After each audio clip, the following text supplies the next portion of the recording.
Welcome back to our newest segment. Thank you for tuning in. We're going to dive into the significance of Bakhmut and uncover the untold story the mainstream media should be sharing, but they're not.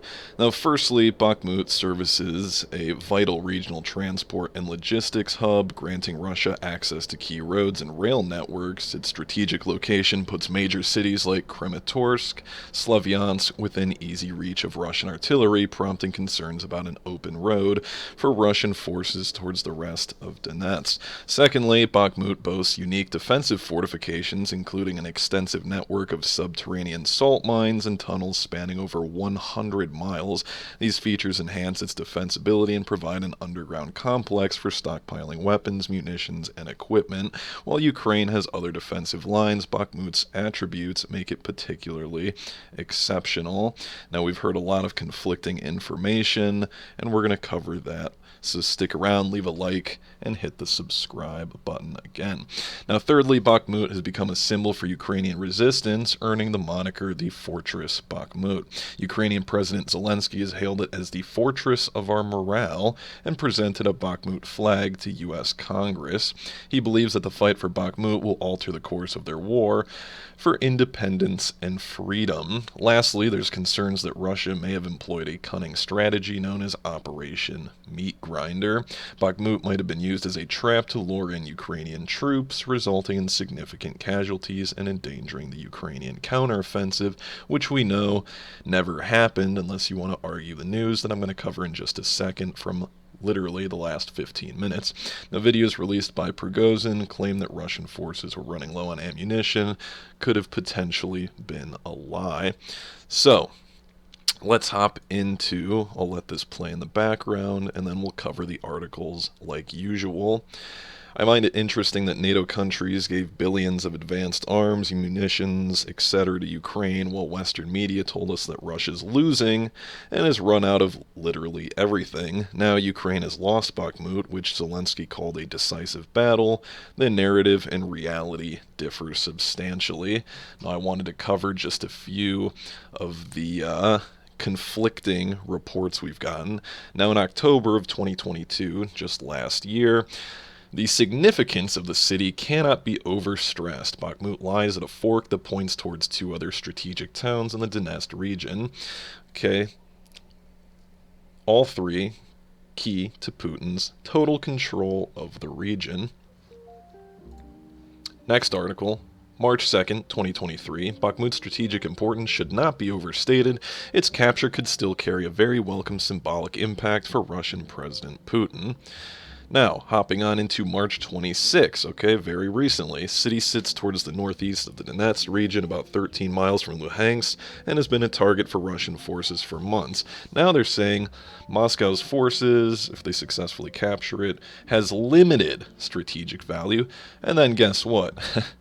Out of May 20th, okay, just in the last 48 hours, it's confirmed Russia Bakhmut capture would mark the country's first gain in months, but the city's symbolism always outweighed its strategic importance. Russian forces, bolstered by members of Wagner mercenary group, have taken heavy losses trying to capture the city. So you're pretty much caught up there with the mainstream media's reporting, which is why you subscribe to me instead. We tell it like it is, or at least how I think it is, which is usually better than the junk you get out of CNN. Now, what I was going to get at the start of the video, according to TASS, the special military operation in Ukraine has been extended into the Belgorod region of western Russia in order to liquidate terrorist elements that have entered the region from Ukraine. Accordingly, rapid response forces from the Russian military are en route towards the region. Alongside the announcement comes the creation of a counter-terrorism regime in the Belgorod region, with multiple security measures to be implemented, including the evacuation of civilians away from the fighting near the Ukrainian border. Now, in case you're not sure what I'm talking about, there was footage this morning of Ukrainian U.S. gifted MRAPs and Ukrainians in them headed to attack the region. So that's what all of the hullabaloo is currently about. And an interesting headline, we're going to cover a couple different ones here because this is also relevant, and then we'll hop back into Russia-Ukraine. I find it strange that senators were issued satellite phones to make sure we have continuity of government and communication lines stay open.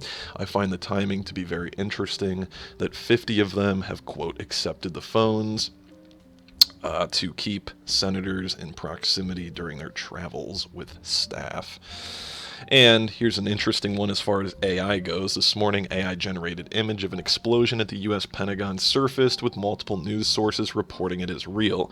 The S&P 500 fell 30 points in minutes and resulted in a $500 billion market cap swing on a fake image. It then rebounded once the image was confirmed fake.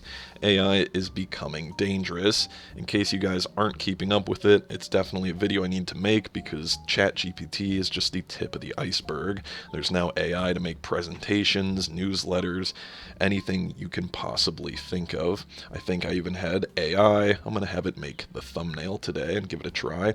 However, my one counter argument to this, AI is becoming dangerous, of course, don't disagree there, but about this image in particular, what's the difference between that and Photoshop would be my counterpoint.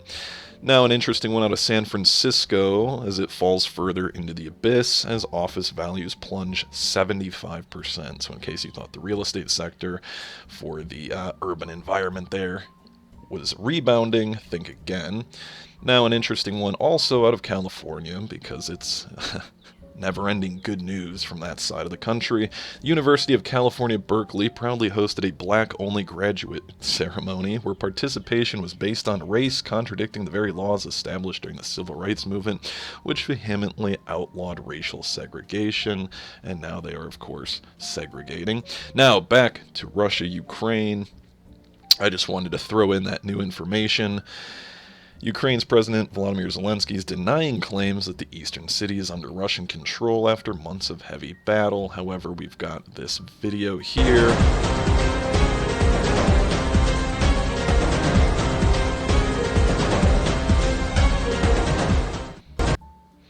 And of course, an interesting one here out of 250,000 views the moment PMC Wagner put the final flag over Bakhmut, a historic moment that signifies a major battle in which a private military company defeated Western proxy organized, trained, and supplied army, plus their foreign brigades and companies. I find that to be an interesting little bit of insight.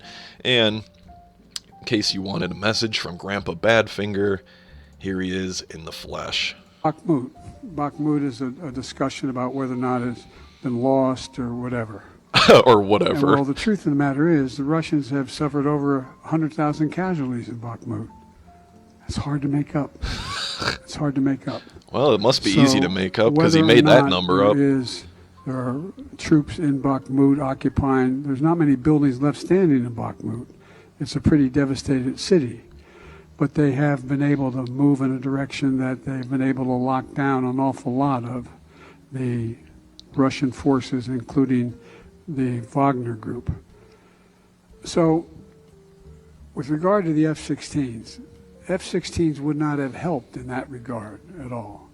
It was unnecessary. For example, let's take just Bakhmut, for example. So obviously, Dementia Man has no idea what he's saying or where he's at or what's going on.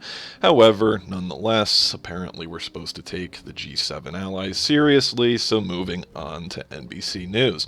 U.S. and its allies plan to provide Ukraine with F-16 fighter jets, official says. So, hopping over, Kissinger tells NATO to ignore Putin's threats, especially when it comes to nuclear, and a Pentagon accounting error means more arms for Ukraine. In case you haven't seen that one, they, I don't want to say misappropriated, but overestimated the costs, apparently by $3 billion, so now we can lose even more equipment from stockpiles that our troops need and give it to Ukraine. Now, my question for that was that the original manufacturing cost was $3 billion that they saved, or I highly doubt they're taking into account inflation and the fact that we, one, can't even produce some of the things we're giving away, and two, what the actual cost is to replace it. I'm sure that's the little bit of accounting magic that they've done here. U.S. signals to allies it won't block their export of F-16 jets to Ukraine as they begin to train pilots. Supposedly they can do this within 4 months. We'll see. Zelensky accuses some Arab leaders of turning a blind eye on the horrors of the Russian invasion. Of course, the Middle East is siding with Russia. They know the West is weak and on the decline, and that the booming economies of India, China, Russia, and the rest of the BRICS nations is going to be more profitable in the long run.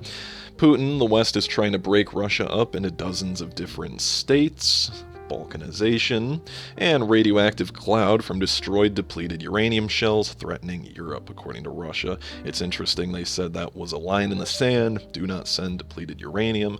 Of course we did that.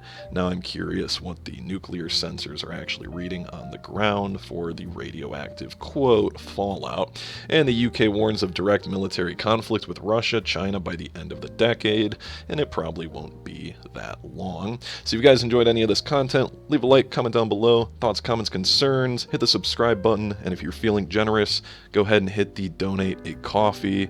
Would really help me out. See you guys in the next one. Have a good night.